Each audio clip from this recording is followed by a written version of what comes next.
Hello there, welcome to news from Nepal Television. I'm Smitu Gising Tamang. Let's begin with the top stories for this afternoon.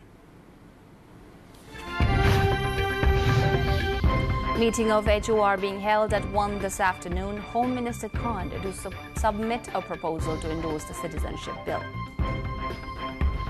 Over 450 new cases of COVID-19 reported in the past 24 hours. Active case load in the country crosses 2,500.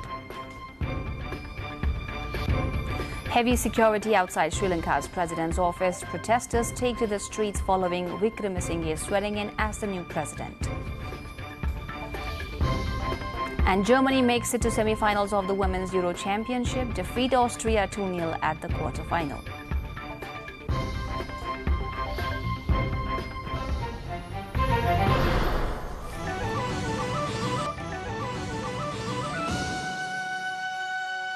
Welcome back. Now the news in detail. In today's meeting of the House of Representatives, the citizenship bill will be submitted for decision. According to the Parliament Secretariat, Home Minister Balkrishna Khan in the meeting has a possible agenda to submit a proposal to endorse the Nepal Citizenship First Amendment Bill 2079. Before that, the amendments received on the bill will be presented for the decision. The meeting of the House of Representatives will be held today at 1 p.m. In today's meeting, there is also an agenda to propose to send the Nepal Special Service Bill 2076 to the relevant committee for discussion and the Prison Bill 2076 with the report of the State Order and Good Governance Committee to be presented in the House for discussion. The House of Representatives has extended the term of the committee formed to probe into allegations against former Finance Minister Janardhan Sharma of allowing unauthorized persons in budget-making process. The House meeting unanimously endorsed the proposal of Speaker Agni Sapkota to extend the term by 7 days. The 11-member committee formed on July 6 was initially mandated for 10 days. Meanwhile, former Minister Sharma has maintained that no unauthorized person was brought in and no illegal work has been done in course of preparing the budget. Sharma said this during his questioning with the Parliamentary Probe Committee on Thursday. Sharma argued that he himself, in the capacity of Finance Minister, had changed the rate of tax and no unauthorized person was involved in this. Stating that the charge levelled against him is baseless, former Finance Minister Sharma contended that he decided upon the budget by remaining within the due process, laws and procedures. Commemorating the contribution of founding leader of Nepali Congress, Visheshwar Prasad Koirala, the 40th Memorial Day is being celebrated today with various programs across the country. Koirala was the first democratically elected and 22nd Prime Minister of Nepal. He held the office for 18 months before being deposed and imprisoned by the then King Mahendra.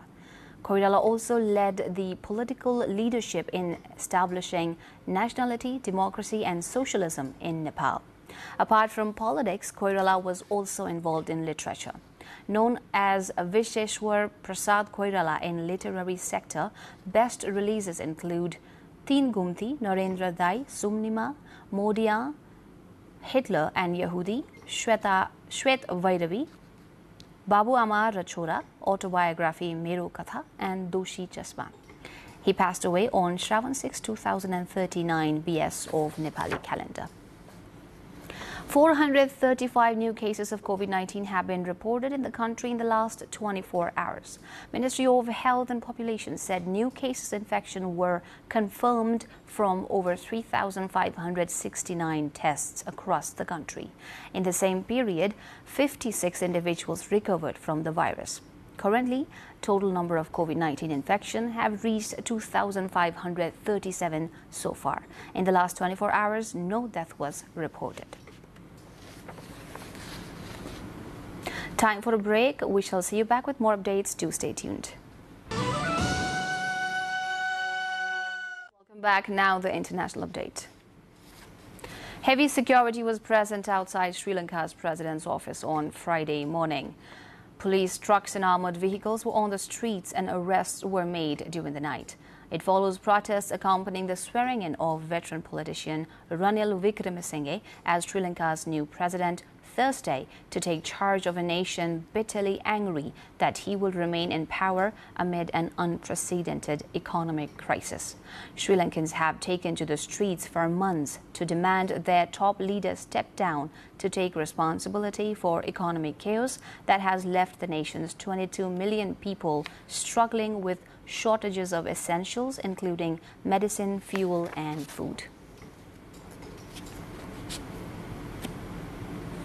The Ukrainian economy could shrink by a third in 2022, reported Ukrainian National News Agency on Thursday, quoting the Ukrainian Central Bank. Speaking at a press conference on the day, Kyrylo Shevchenko, governor of National Bank of Ukraine, said the national economy is going to shrink a third in 2022, but it could return to growth from 2023 to 24 if the Black Sea ports reopen. Shevchenko noted the war had caused a sharp drop in economic activity in Ukraine.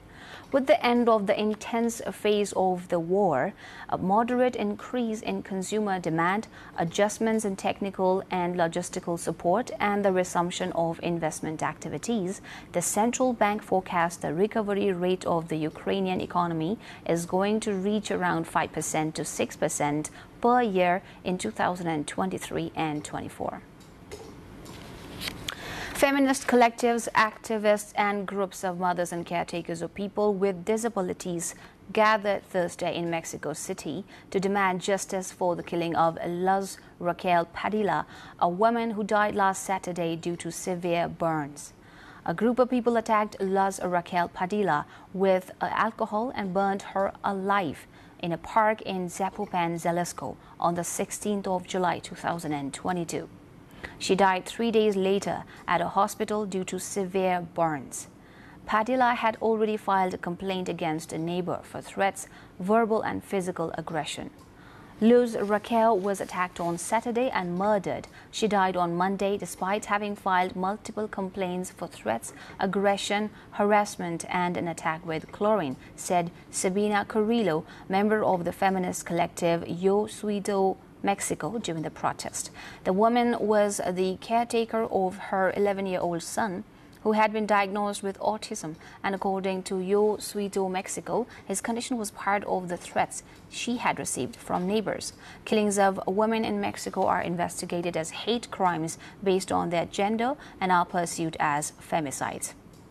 Time again for a short break. We shall be right back with more updates, so stay tuned.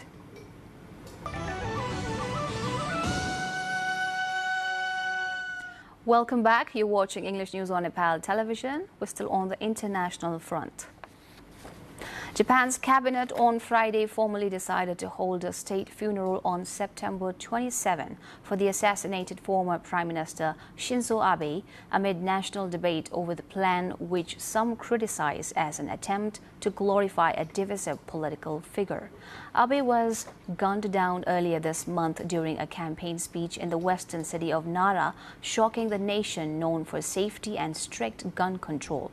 The alleged gunman was arrested immediately after the shooting and is being detained for interrogation as the authorities seek to formally press murder charges.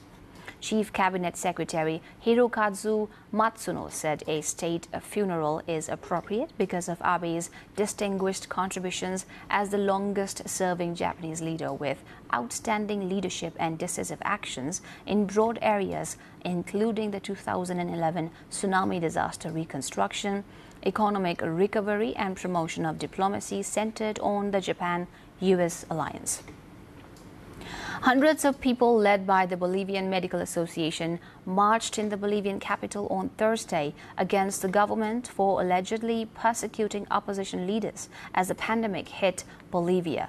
A member of the Bolivian Medical Union said this is not a political activity, it is a democratic act.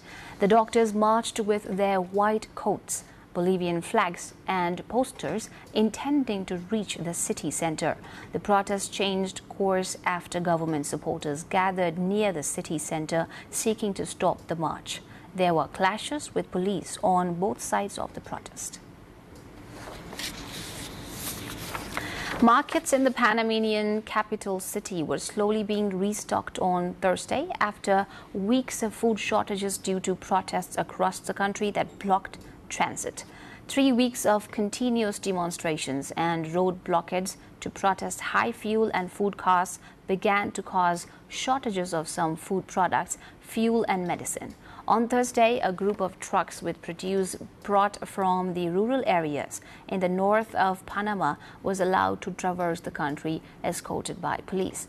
Protesters from sectors including public health and education have demanded better working conditions in hospitals, to more medical equipment and better salaries. More updates lined up at the other side, but before that, let's take a look at what we have coming up next.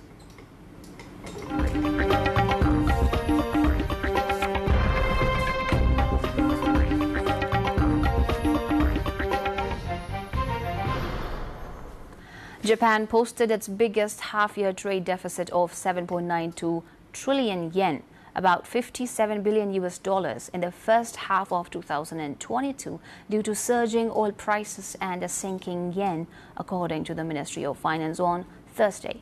Japan logged a trade deficit for the 11th consecutive month in June.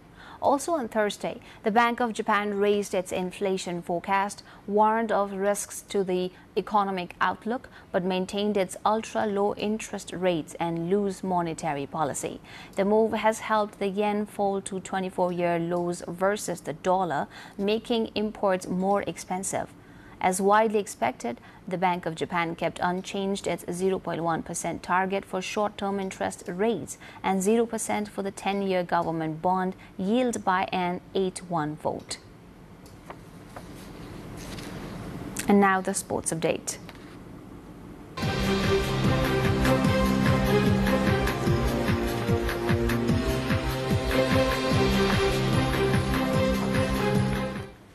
Germany booked their place in the semi-finals of the European Women's Championship with victory over Austria at Brentford's Community Stadium. It was a tighter game than many would have expected as Germany faced their biggest test yet in their pursuit of a record-extending 9th European title. Clara Boll hustled the ball from an Austrian defender and crossed into the box where Alexandra Popp, on for her 4th goal in 4 games, unselfishly left the ball to the arriving Lena Magul, who slotted home to open the scoring. Popp got her moment in the dying minutes of the match as Austria goalkeeper Manuela Zinsberger's attempt to play out from the back backfired and Popp stuck a boot out to nudge into the net. The Wolfsburg forward has scored in 4 consecutive Euro matches, equaling the record of Heidi Moore, who did so between 1989 and 1993, and moves within 1 goal of England's Beth Mead in the battle for the Golden Boot. Noah Lyles crouched down, put his hands on his knees and glared at the clock. Not seeing what he'd hoped for, he waved his hand dismissively and walked back towards the track to celebrate what was still a long-awaited win. And before we wind up, the reminder of our top stories.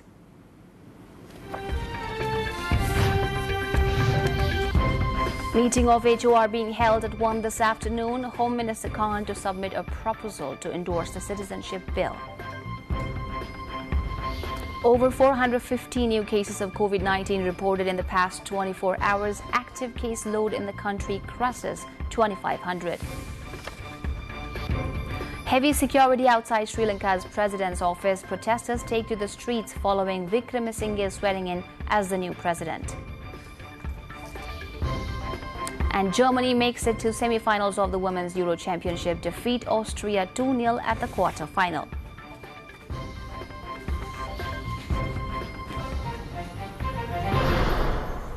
This brings us to the end of our news bulletin. We shall see you back with our next one at 6 this evening. Till then, goodbye. Namaste.